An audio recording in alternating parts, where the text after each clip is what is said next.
Friend, नमस्कार. मी मनीषा तुमचं सर्वांचं माझ्या चॅनलवरती पुन्हा एकदा स्वागत करते. तर आजची रेसिपी आज बनवणार आहे मी समोसे. ते सर्वांचे फेवरेट आहे, सर्वांना आवडतात.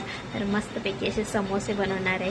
तुम्ही व्हिडिओ शेवटपर्यंत बघा, कसे बनले काय बनले, एकदम खुसखुशीत बनता. तर आजची रेसिपी मी टाकणार नाश्त्यासाठी बनवणार आहे मी समोसे.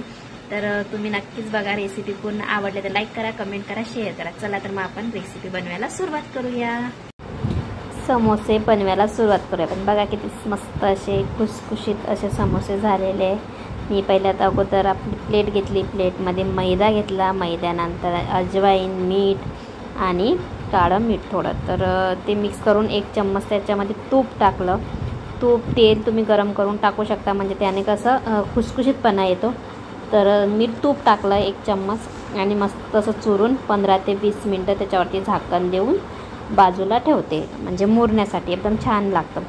तर आता दुसरा मसाला तयार करू आपण. तर याच्यामध्ये मी घेतले धने, शोप, आपली काळी मिरची काय म्हणतात ते, आणि एक लाल मिरची घेते. ते मस्त खलबत्त्यात कुटून घेते मी. बघा मस्त असं बारीक पावडर त्याची तयार करून घ्यायची, थोडी जाडी बारीकमध्येच करून घ्यायची.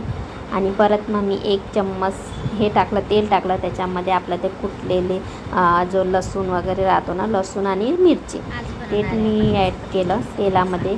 आणि आता मी जो आपला कुटलेला मसाला होता, धने वगैरे, ते ॲड करून मस्त कुटून घेतलं. आणि आपले बटाटे ॲड केले. बटाटे ॲड केल्यानंतर थोडासा आपला वरतून कोथिंबीर शिवाय तर मजाच नाही आहे. आणि मस्त असा आपला मसाला तयार झालेला आहे एकदम छानपैकी. आधी आपली आता ते पीठ मांडलेलं आहे ते घेऊया. आणि एक छोटासा उंडा घेतल्यानंतर आपण एक जेवढी पोळी करतो आपण तेवढी लाटून घ्यायची.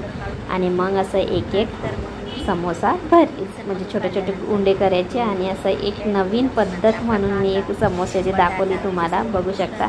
असे त्रिकोण तयार करून थोडे गोडे मसाल्याचे ठेवून समोसे तयार केलेले बघू शकता तुम्ही. आणि तेलामध्ये आता तळून दाखवते. बघा किती छान झाले. व्हिडिओ आवडला तर लाईक करा, कमेंट करा, शेअर करा. भेटू नवीन व्हिडिओमध्ये. Bye bye.